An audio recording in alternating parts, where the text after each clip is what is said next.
Hey guys, welcome back to my channel. I hope you guys are all doing well. The film begins by introducing a girl named Lucinda. During recess at her school, Lucinda appears to be afraid of someone and stands still instead of playing with the other students. Throughout the recess, Lucinda hears mysterious voices as if someone is trying to communicate with her. When recess ends, the teacher instructs everyone to go back to class, but Lucinda is unable to hear the teacher's voice. The teacher guides Lucinda to the classroom and announces to the students that the following day is the formal opening day. On that day, there will be a competition where students will have to draw something that might happen in the future. All the students except Lucinda eagerly start drawing. Instead, Lucinda writes down a series of numbers on her sheet until the time of the competition is up. The teacher collects all the students' drawing and places them in a time capsule, which will be open in 50 years. The time capsule is buried on the formal day opening. Suddenly, Lucinda disappears, causing the teacher to become worried. The teacher and the staff search for Lucinda, calling her name. Despite the search, the teacher finds herself in the basement where she hears voices coming from a room. Inside the room, she discovers a frightened Lucinda with a bleeding finger. The door to the room is marked with numbers that Lucinda has engraved on it. These are the same numbers that Lucinda has been hearing in a whispered voice around her. They were the last numbers she hadn't written on her sheet. Lucinda was scared because of the murmuring in her surroundings and pleaded with her teacher to stop the voices. Now, in the movie, 5 decades have passed, and a scientist suffering from depression due to the loss of his wife enters the scene. The scientist's son, Caleb, is also shown, and he is experiencing depression after the death of his mother. The following date is the 50th anniversary of Caleb's school, and they're supposed to retrieve the buried time capsule according to the Lexington school's tradition. The school principal, Tyler, who was Lucinda's teacher, is in charge of this task. Each teacher receives a sheet from the time capsule, and Caleb also gets one. However, Caleb's sheet is different from others. It contains numbers instead of drawings, because he has Lucinda's sheet. Soon, Caleb starts hearing the same murmuring voices around him, just as Lucinda did.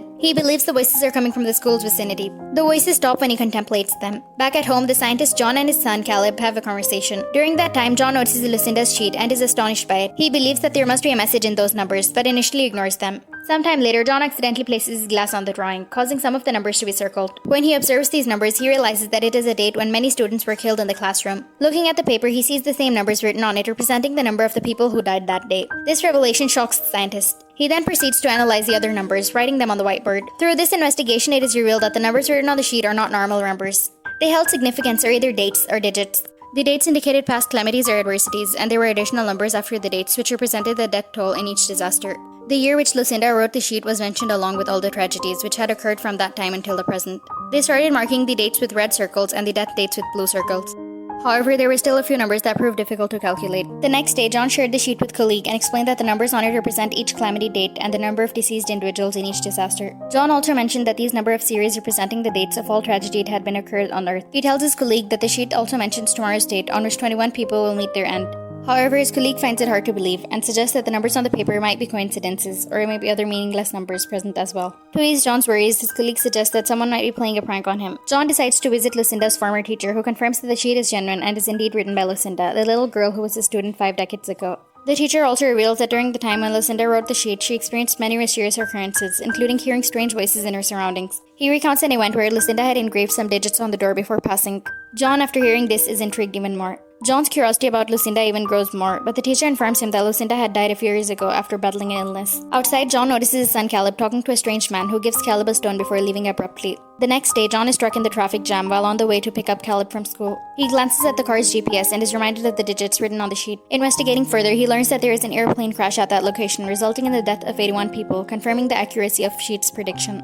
The same mysterious man appears to Caleb's room, the one who gave Caleb the black stone. He shows Caleb a vision of fire incident where people are desperately trying to save themselves. After Caleb screams in fear, John rushes to his son's side, but the mysterious man has already left the room. John sees the man outside the window, but he disappears before John can catch him. The following day, John seeks out Lucinda's daughter Diana to share information about the prophetic sheets and its accurate predictions, including an upcoming accident that will claim 33 lives in the next 3 days. John asks for Diana's help in preventing the tragedy, but she dismisses his words and walks away with her daughter. Back home, John hears a news broadcast on TV about a terrorist attack scheduled for the next day. Using the series of numbers from the sheet, he deciphers a GPS code and informs the police about the imminent attack at a service station. With the police, John heads to the service station and encounters a man that's suspected to be a terrorist. However, the man turns out to be an ordinary thief. In the middle of this, they witness another train chaining tracks and colliding with another train, causing chaos and casualties. This event proves Lucinda's prediction to be accurate once again, and John is among the survivors. Back at home, John meets Lucinda's daughter, who reveals that the last digit on the sheet corresponds to the upcoming day. Diana explains that Lucinda often spoke about her own death. This is the reason why she harbored dislike for her mother. Diana leads John to a house where Lucinda used to retreat when she wanted to be alone. In that house, they discover the reverse letter EE, which interprets the individuals of Lucinda's family name.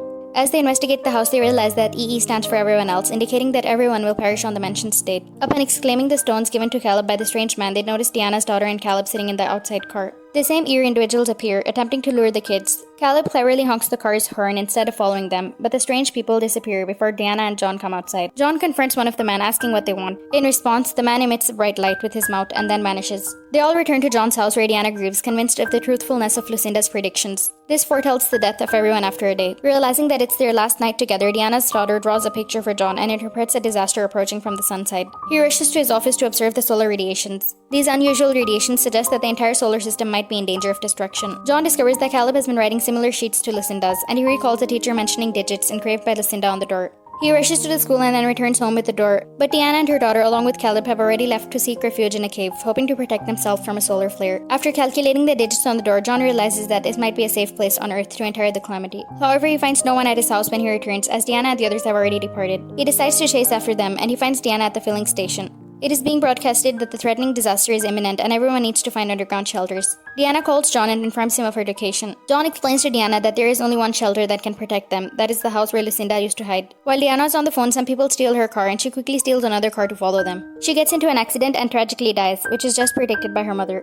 John manages to reach Lucinda's house and notices black stones scattered everywhere, which Caleb and Lucinda had. He prepares to confront the strange man and shoot him, but Caleb stops him and reveals that these people have to save them. They were the same beings whose voices were being heard by Lucinda and sometimes by Caleb. Spaceships appear in the sky and John realizes it's time to leave Earth. However, the strange people refuse to let him board their spaceship as it is only meant for kids, including Caleb and Diana's daughter. John bids farewell to Caleb, and the strange people transform into a radiant figure as they take the kids abroad into spaceship and fly into space. As dawn breaks, John finds himself on the floor of a black stone, realizing the calamity has begun.